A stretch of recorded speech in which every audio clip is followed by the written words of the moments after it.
नमस्कार, हिंदी खबर देख रहे हैं आप। मैं हूं आपके साथ हेमंत केवलिया। खबरों की शुरुआत करते हैं, रुक करते हैं इस वक्त की बड़ी खबर का। उत्तरकाशी के पुरोला में आज नहीं होगी महापंचायत, ये बड़ी जानकारी सामने आ रही है। पुरोला में आज होने वाली पंचायत को लेकर हिंदू संगठनों की ओर से इसको रद्द कर दिया गया है। महापंचायत बुलाने वाले हिंदू संगठनों ने किया ऐलान। ये जानकारी सामने आई है कि हिंदू संगठनों की ओर से यह ऐलान कर दिया गया कि महापंचायत जो है वो नहीं की जाएगी। धारा 144 के विरोध में पुरोला में बाजार हालांकि बंद रहे। धारा 144 लागू करने के बाद हिंदू संगठनों ने रद्द की है महापंचायत। तो जाहिर है महापंचायत को लेकर अनुमति कोई मिली नहीं थी और उसके बाद अब विकल्प केवल यही था कि इसको रद्द कर दिया जाए। हालांकि कल तक ये जानकारी सामने आ रही थी कि कुछ हिंदू संगठन जो है वो उसी स्थान पर महापंचायत को करवाना चाहते थे, लेकिन ये संभव नहीं हो पाया और इसको स्थगित कर दिया गया है। और जानकारी यह है कि धारा 144 के विरोध में पुरोला में बाजार जो है वो बंद रहे। धारा 144 लगने के बाद हिंदू संगठनों ने रद्द की है महापंचायत, लेकिन 19 जून तक जानकारी यह है कि 19 जून तक वहां पर धारा 144 जो है वो लागू रहेगी। और इस बीच बड़ी जानकारी यही है कि हिंदू संगठनों की ओर से हालांकि कुछ प्रधान के संगठनों को मना लिया गया था और उनको समझाया गया था कि तनाव का माहौल बना हुआ है, इसलिए महापंचायत न कराई जाए। और इस बीच कुछ संगठनों की ओर से इस पर सहमति जताई गई। आपसी समझाइश के बाद उन्होंने बात को माना भी था, लेकिन कुछ संगठन ऐसे भी थे जिनका ये साफ तौर पर कहना था कि महापंचायत उस स्थान पर करवाई जाएगी और उससे निपटने के लिए प्रशासन की ओर से पूरे बंदोबस्त किए गए। इस बीच जानकारी हालांकि ये सामने आ रही है कि आज महापंचायत जो होने वाली थी वो नहीं होगी। इसको खुद हिंदू संगठनों की ओर से स्थगित कर दिया गया है। महापंचायत रद्द कर दी गई।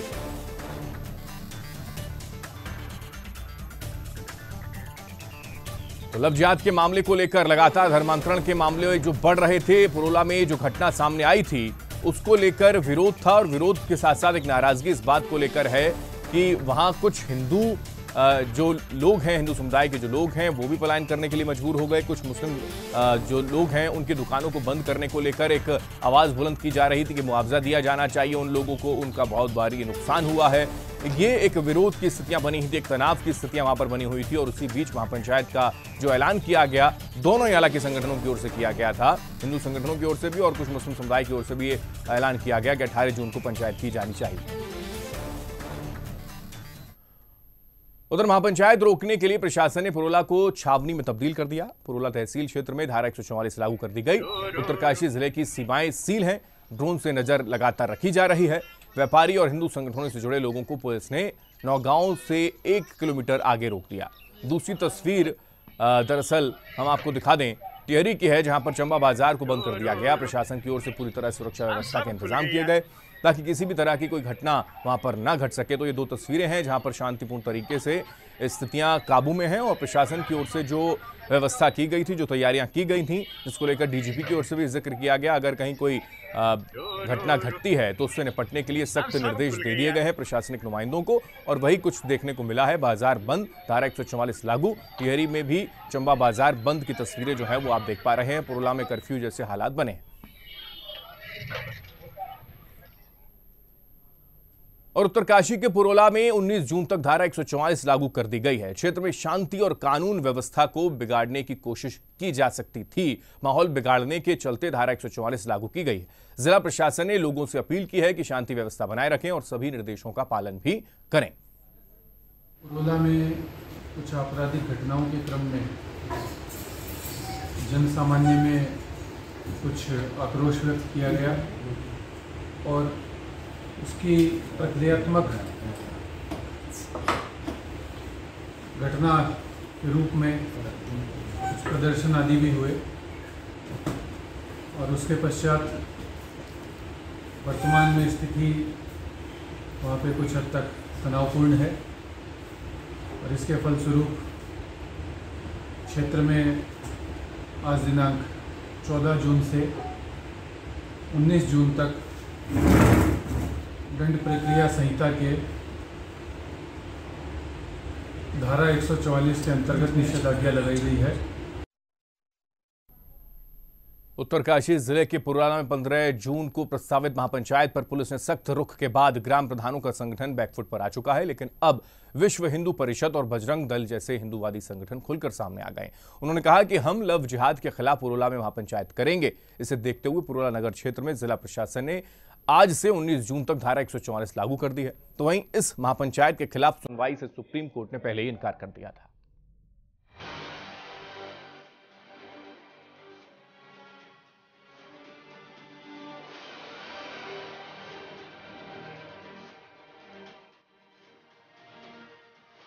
देवभूमि में धर्म युद्ध, महापंचायत की परमिशन खारिज। उत्तरकाशी में नहीं होगी लव जिहाद पर महापंचायत। सुप्रीम कोर्ट ने मामले पर सुनवाई से किया इनकार। सीएम धामी ने कहा, कानून से खिलवाड़ नहीं बर्दाश्त। हिंदू मुसलमान और लव जिहाद की आग में उत्तरकाशी उबल रहा है। महापंचायत का काउंटडाउन शुरू हुआ तो हराम और खास को टेंशन होना लाजमी था। ये टेंशन हिंदू बेटियों पर धर्म युद्ध की थी तो मुस्लिमों के पलायन से भी जुड़ी थी।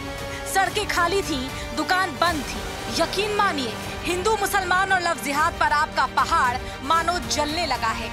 एहतियातन उत्तरकाशी में लव और लैंड जिहाद पर छिड़े तनाव के बीच धारा 144 लागू की गई है।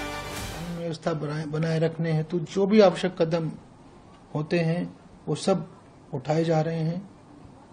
किसी को भी शांति भंग करने की इजाजत नहीं दी जाएगी। मेरी सभी पक्षों से अपील है कि कृपया करके शांति बनाए रखने में हमारा सहयोग करें। किसी को भी कानून तोड़ने की इजाजत नहीं दी जाएगी। शांति बनाए रखने हेतु जो भी आवश्यक कदम है सब प्रशासन द्वारा उठाए जा रहे हैं और जो फिर उनका उल्लंघन करेगा किसी भी कानून का तो उसके विरुद्ध कार्रवाई की जाएगी। पूरी तैयारियां जो है हमने फोर्स वहां पे लगा दी है और पूरी तरह से हम सतर्क हैं। किसी को भी गैर कानूनी काम करने की इजाजत नहीं दी जाएगी और शांति व्यवस्था हर हालत में बनेगी। उत्तराखंड में कथित लव जिहाद के मामलों को लेकर 15 जून को होने वाली महापंचायत को प्रशासन ने अनुमति देने से इनकार कर दिया। राज्य के डीजीपी अशोक कुमार ने महापंचायत की अर्जी खारिज करते हुए कहा, प्रदेश में कानून व्यवस्था को बिगाड़ने की इजाजत किसी को नहीं दी जाएगी। हालांकि पुलिस प्रशासन के इस फैसले से इलाके में सियासत गरमाई हुई है। वहीं सुप्रीम कोर्ट ने महापंचायत को रोकने का आदेश देने से संबंधित याचिका पर विचार करने से इनकार कर दिया है। अभी तक जितनी भी घटनाएं हुई हैं पूरा प्रशासन ने उस पर ठीक तरीके से काम किया है। कोई भी किसी के साथ अभी तक कोई न मारपीट की घटना हुई है न कोई लूटपाट हुई है, किसी प्रकार की भी कोई वो नहीं हुई है। लेकिन अभी भी लोगों से हमने कहा है कि सभी लोग शांति से काम लें। अगर कोई दोषी होगा तो उसके खिलाफ कानून काम करेगा और कानून किसी को भी हाथ में लेने की इजाज़त नहीं है। इसके लिए सभी को निर्देशित कर दिया गया। लेकिन सवाल उठ रहे हैं कि देवभूमि में आखिर इतना हंगामा क्यों बरप रहा है। दरअसल हिंदुओं ने मुस्लिमों पर आरोप लगाए हैं। घटना 26 मई की बताई जा रही है। उत्तरकाशी के पुरोला में एक लड़की को भगाने की कोशिश हुई। एक नाबालिग को भगाने का आरोप एक मुस्लिम युवक पर लगा। माहौल गरमाया तो मुसलमानों ने भी आरोप लगाए। उनका दावा है कि उन्हें घर छोड़ने को धमकाया गया, जिसे लेकर उन्होंने भी मुस्लिम महापंचायत करने पर जोर दिया। तो वहीं हिंदू महापंचायत 15 जून को प्रस्तावित की गई थी। इस आरोप में कि लव जिहाद की घटनाएं देवभूमि में बढ़ रही हैं। लेकिन मामले पर सियासी तामझाम भी खूब देखने को मिल रहा है। ओवैसी ने कहा 15 जून को महापंचायत पर रोक लगे। सीएम धामी मुसलमानों को सुरक्षा दे, पलायन करने वाले मुसलमानों को वापस बुलाया जाए। बकौल ओवैसी देश में हिटलर के दौर जैसा काम हो रहा है। कुल मिलाकर उत्तराखंड में लव जिहाद के मामलों में सुर्खियां और बढ़ती जा रही हैं। मामलों को लेकर लोग आक्रोशित हैं। ऐसे में मामला सुप्रीम कोर्ट भी पहुंचा, लेकिन कोर्ट ने लव जिहाद के विरोध में 15 जून को होने जा रही महापंचायत पर रोक की याचिका पर विचार करने से ही इनकार कर दिया। सुप्रीम कोर्ट ने याचिकाकर्ता से कहा, कानून के मुताबिक ये प्रशासनिक मामला है और इसको लेकर आप हाई कोर्ट जा सकते हैं। ब्यूरो रिपोर्ट, हिंदी खबर।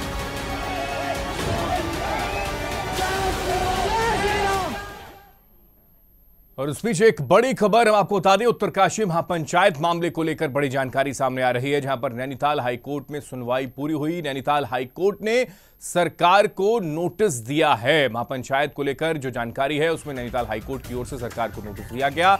नैनीताल हाईकोर्ट ने 3 हफ्तों में जवाब मांगा है।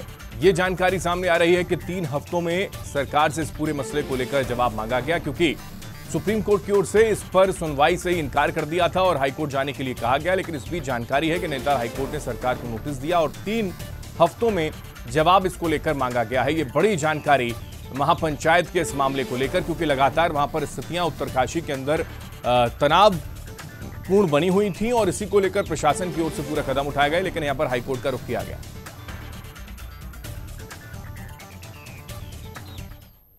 और इसी खबर पे जानकारी के लिए हमारे साथ हमारे सहयोगी देहरादून से अशोक हमारे साथ जुड़ गए हैं, सीधा उनका रुख करते हैं। अशोक, क्या कुछ जानकारी है? नैनीताल हाईकोर्ट ये मामला पहुंचा है, 3 हफ्ते में जवाब सरकार को देना होगा, क्या जानकारी? बिल्कुल हेमंत, देखिए अगर हम बात करें उस पुरोला की, तो पुरोला में जिस तरह से अगर वर्तमान स्थितियों की बात की जाए तो आज जो महापंचायत होनी थी, अगर इससे पहले पुलिस फोर्स जैसे पूरी तरह से वहां भारी पुलिस फोर्स को तैनात किया जाता है, उसके बाद पूरी के पूरे पुरोला को जो है छावनी में तब्दील कर दिया जाता है। 19 जून तक धारा 144 वहां पर लगा दी जाती है, ड्रोन कैमरे के माध्यम से नजर रखी जाती है। और जिस तरह से आज हिंदू संगठन की ओर से महापंचायत होनी थी और जब ये देखा गया कि पुलिस फोर्स की ओर से भारी पुलिस बल को तैनात किया गया है, उसके बाद कल देर रात जो है हिंदू संगठन बैकफुट पर आया और ये निर्णय लिया कि जो महापंचायत होनी थी उसको स्थगित कर दिया, उस पर रोक लगा दी गई। लेकिन इसके बावजूद जिस तरह से ये पूरा मामला सबसे पहले याचिकाकर्ता द्वारा सुप्रीम कोर्ट में जाता है, लेकिन सुप्रीम कोर्ट इस पर सुनवाई करने से इनकार कर देता है और अपनी सुनवाई में साफ तौर पर ये बात कहता है कि याचिकाकर्ता को हाई कोर्ट पर विश्वास होना चाहिए। हाई कोर्ट का भी ये एक क्षेत्र है और राज्य सरकार जो काम कर रही है उस पर भी याचिकाकर्ता को विश्वास होना चाहिए, कानून व्यवस्था पर विश्वास होना चाहिए। ये नहीं कि याचिकाकर्ता सीधे जाकर के सुप्रीम कोर्ट में एक याचिका डाल देता है और ये मांग करता है कि जिस तरह से वर्तमान स्थिति है उसको लेकर के कड़ी इस पे सुनवाई की जाए। तो इसलिए ये फैसला जो है सुप्रीम कोर्ट की ओर से आया और आज नैनीताल हाई कोर्ट में भी इस पर सुनवाई हुई, क्योंकि माना यह जा रहा था कि जब याचिकाकर्ता को ये कहा गया था कि सुप्रीम कोर्ट में अपनी याचिका दाखिल करे, जिसके बाद याचिकाकर्ता ने अपनी याचिका नैनीताल हाई कोर्ट में दाखिल भी की और आज इस पर सुनवाई भी हुई। और नैनीताल आधार केवल महापंचायत को रोकने को लेकर ये याचिका लगाई गई थी सुप्रीम कोर्ट का, अगर हम जिक्र करें, वही स्थिति क्या हाईकोर्ट में भी है या फिर उसके साथ साथ क्या क्या और बिंदु हैं जिसको लेकर हाईकोर्ट में पिटीशन लगाई गई, जिसमें क्या मुआवजे का जिक्र है, जो मुस्लिम भाई है वो छोड़कर जा रहे हैं, पलायन कर रहे हैं, उसका जिक्र है, क्या कुछ उसके अंदर है? देखिए अभी तक जो जानकारी मिली है कि अभी जो है नैनीताल की हाई कोर्ट की ओर से जो है ये सुनवाई हो चुकी है और 3 हफ्ते का समय राज्य सरकार को दिया गया है और उसमें साफ तौर पर कहा गया है कि अभी तक जिस तरह से पुरोला का मामला सामने आया है और धर्मांतरण कानून के बाद से, देखिए आपको बताऊं हेमंत, क्योंकि जब से धर्मांतरण कानून प्रदेश में लागू हुआ है उसके बाद से लव जिहाद हो, लैंड जिहाद हो, इसका जो ग्राफ है वो उत्तराखंड में बढ़ा है और उत्तराखंड एक देवभूमि है। संस्कृति के लिहाज से पूरे देश में ही नहीं पूरे विश्व भर में ये विख्यात है। इसके चलते इन लव जिहाद और लैंड जिहाद जैसे मसलों की वजह से पूरी की पूरी देवभूमि ऐसे में कहीं ना कहीं इस पर दाग जरूर लगता है, चिंता का विषय भी अपने आप में जरूर है। इसीलिए नैनीताल हाईकोर्ट ने सरकार को 3 हफ्ते का समय दिया है और उसमें ये कहा गया है बिल्कुल अशोक, लेकिन इन सब के बीच को लेकर के सरकार के इन सब के बीच क्योंकि 3 हफ्ते का एक समय सरकार को दिया गया है, सरकार से 3 हफ्ते में इसको लेकर जवाब मांगा जा रहा है और ये पूरी जो स्थिति है इस वक्त प्रशासन के हाथ में रहेगी इन 3 हफ्तों के अंदर, क्योंकि 19 जून तक तो धारा 144 वहां पर लागू है ही, आगे भी स्थितियां वैसी रहने वाली हैं क्या? देखिए बिल्कुल, अभी तक अगर बात करें, एक तो जिस तरह से भारी पुलिस फोर्स को वहां पर तैनात किया गया, पूरा का पूरा पुरोला को छावनी में तब्दील किया गया, ड्रोन कैमरे से नजर रखी जा रही है, चप्पे चप्पे पर नजर रखी जा रही है, क्योंकि देखिए हेमंत, आज अगर आप किसी भी न्यूज़पेपर को उठा करके देख ले या किसी भी न्यूज चैनल को अगर आप देखेंगे तो हर एक न्यूज चैनल हो, हर एक न्यूज़पेपर हो, आज सभी की जो हेडलाइंस है जो लव जिहाद, लैंड जिहाद से पूरी तरह से पटी पड़ी है और उत्तराखंड की संस्कृति कहीं ना कहीं इस पर भी एक सवाल जरूर ऐसे में खड़ा हो रहा है। लेकिन किसी भी तरह से यहाँ की शांति भंग ना हो, कोई भी कानून व्यवस्था अपने हाथ में लेने की कोशिश ना करे। सूबे के मुख्यमंत्री पुष्कर सिंह धामी पूरी तरह से साफ तौर पर कह चुके हैं और पुलिस प्रशासन को, कानून को ये राइट दिया जा चुका है कि ऐसे जो भी सरकारी तंत्र और प्रशासनिक तंत्र जो है वो पूरी तरीके से मजबूती के साथ डटा हुआ है। यहाँ पर अशोक बने रहिए हमारे साथ। इस बीच एक बड़ी खबर का रुख कर लेते हैं। हम आपको बता दें, चेतावनी के बावजूद सड़क पर नजर आ रहे हैं हिंदू संगठन के लोग। पुलिस ने लोगों को नौगांव से 2 किलोमीटर पहले रोका। हिंदू संगठन के लोगों ने सड़क पर बैठकर नारेबाजी भी की है, यानी कि जिसका डर था वही स्थितियां वहां पर देखने को मिल रही हैं। ये तस्वीरें दरअसल बयां कर रही हैं कि महापंचायत को लेकर जो जिक्र किया जा रहा था कि हम उसी स्थान पर महापंचायत करवाएंगे, हिंदू संगठनों की ओर से जो नाराजगी थी, हिंदू समुदाय के लोगों के साथ जो शोषण हो रहा है लव जिहाद के इस मामले को लेकर, उसी को लेकर नाराजगी और सड़कों पर विरोध प्रदर्शन की तस्वीरें। हालांकि पुलिस प्रशासन के नुमाइंदे मौजूद हैं धरातल पर और चेतावनी के बाद भी सड़क पर हालांकि हिंदू संगठन के लोग नजर आ रहे हैं। पुलिस ने लोगों को नौगांव से 2 किलोमीटर पहले रोका, ये जानकारी है। ये तस्वीरें आप देखिए किस तरीके से हिंदू संगठन के जो लोग हैं वो सड़कों पर उतरकर और पुलिस प्रशासन के नुमाइंदों के ऊपर हावी होते हुए भी नजर आते हैं। हालांकि पुलिस प्रशासन के नुमाइंदे जो है वो लगातार उनको काबू करने की कोशिश में लगे हैं। जानकारी जैसे है कि नौगांव से 2 किलोमीटर पहले ही पुलिस ने हिंदू संगठन के लोगों को रोक लिया है, यानी कि स्थिति तनावपूर्ण न बने, इसको लेकर स्थितियां काबू करने की कोशिश जो है वो की जा रही है।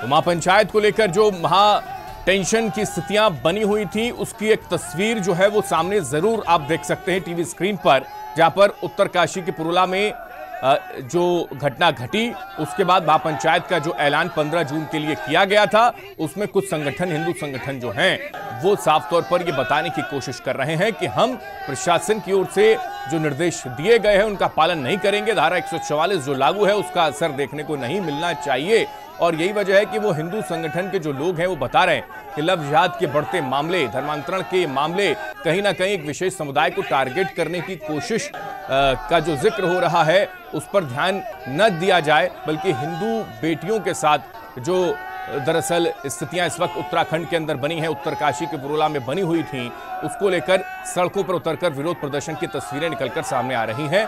और यहां पुलिस प्रशासन भी मजबूती के साथ इन संगठनों को रोकने के लिए तत्पर नजर आता है। ये तस्वीरें दरअसल आप देख सकते हैं, नौगांव के 2 किलोमीटर दूर उनको रोक लिया गया, ये जानकारी है। हिंदू संगठन के लोगों ने सड़क पर उतरकर नारेबाजी की और वहां पर विरोध प्रदर्शन किया है। सड़क पर हिंदू संगठन के लोग जो है वो नजर आए हैं। पुलिस ने लोगों को नौगांव से 2 किलोमीटर पहले रोक दिया।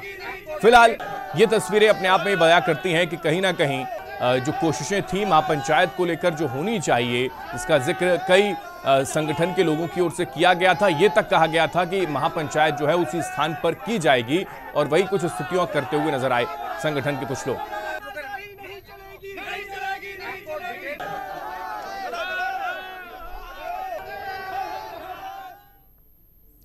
चलिए आगे बढ़ते हैं कि सरकार के 9 साल पूरे होने पर बीजेपी का महाजनसंपर्क अभियान जारी है। हिंदी खबर ने कैबिनेट मंत्री गणेश जोशी से बातचीत की, क्या कुछ उन्होंने कहा आपको सुनवाते हैं। केंद्र सरकार के 9 साल का कार्यकाल पूर्ण हुआ, उसके बाद महाजनसंपर्क अभियान चलाया जाने लगा। जो लाभार्थी थे उन सभी को सम्मानित भी किया जा रहा है। हमारे साथ कृषि मंत्री जी मौजूद हैं। मंत्री जी, क्योंकि लगातार महाजनसंपर्क अभियान चल रहा है, क्या लग रहा है कि समाज के अंतिम छोर तक जो लक्ष्य है वहां तक पहुंच पा रहे हैं आप? देखिए, देश के प्रधानमंत्री नरेंद्र मोदी जी ने जब से सत्ता संभाली है, जितनी भी योजनाएं बनी हैं गरीबों को फोकस कर बन गई हैं, चाहे बेटी बचाओ बेटी पढ़ाओ हो, चाहे जनधन योजना हो, चाहे उज्ज्वला योजना हो, चाहे किसान सम्मान निधि हो, चाहे जनधन खाते हों, चाहे सौभाग्य योजना के माध्यम से गरीबों के यहाँ फ्री बिजली लगाने की बात हो, चाहे हर घर जल हर घर नल के माध्यम से घर घर नल लगाने की बात हो, चाहे आयुष्मान योजना के माध्यम से गरीबों का फ्री इलाज कराने की बात हो, सारी योजनाएं गरीबों को फोकस करके बनाई गई हैं। और 2000 की तैयारी को लेकर लाभार्थी सम्मेलन पूरे देश में आयोजित किए जा रहे हैं, क्योंकि हर एक व्यक्ति ने किसी न किसी के रूप में, किसी ने राशन लिया है, 80 लोगों को फ्री राशन दिया है, किसी ने कुछ काम किया है, तो हर एक व्यक्ति ने इसका लाभ लिया है। और आज मसूरी विधानसभा का सम्मेलन यहाँ पे होने जा रहा है और मुख्यमंत्री स्मृति यहाँ पर पहुँचने वाले हैं, उनका संबोधन भी हमारे को मिलेगा। मंत्री जी, क्योंकि आप कृषि मंत्री भी हैं और जिस तरीके से मंडवे वगैरह की खेती यहाँ पर होती है, मंडवा हो, झंगोरा हो, ये सारी चीज़ें हैं, आप लोग ऑर्गेनिक खेती की बात कर रहे हैं, उस तरफ कितना कदम बढ़ा है आपका कि ऑर्गेनिक खेती की तरफ आप बढ़ रहे हैं इंटरनेशनल मार्केट में? आज हम 34% ऑर्गेनिक हैं, लेकिन हमारा ये संकल्प है कि 2025 में जब हमारा राज्य 25 साल का होगा, हम 60% ऑर्गेनिक होंगे।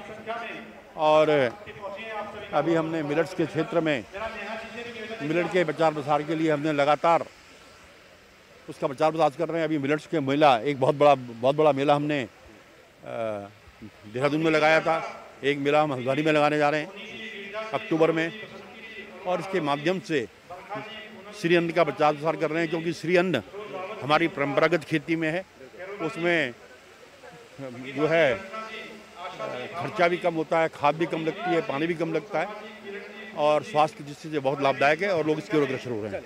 धन्यवाद। हमारे साथ कृषि मंत्री गणेश जोशी जी मौजूद थे और इस वर्ष को मिलेट वर्ष घोषित किया गया और जगह जगह पर श्री अन्न कार्यक्रम का आयोजन किया गया, जिसमें देहरादून में भी एक बड़े कार्यक्रम का आयोजन किया गया था। और आज क्योंकि 9 साल का केंद्र सरकार का कार्यकाल पूर्ण होने के बाद जनसंपर्क अभियान जगह जगह पर चलाया जा रहा है, जिसमें से एक कार्यक्रम देहरादून में भी आयोजित किया गया है। कैमरामैन विजय रतोड़ी के साथ मैं हिंदी खबर देहरादून। और इसी के साथ अपना उत्तराखंड में इतना ही। देश दुनिया की तमाम खबरों के लिए आप देखते रहे हिंदी खबर। नमस्कार।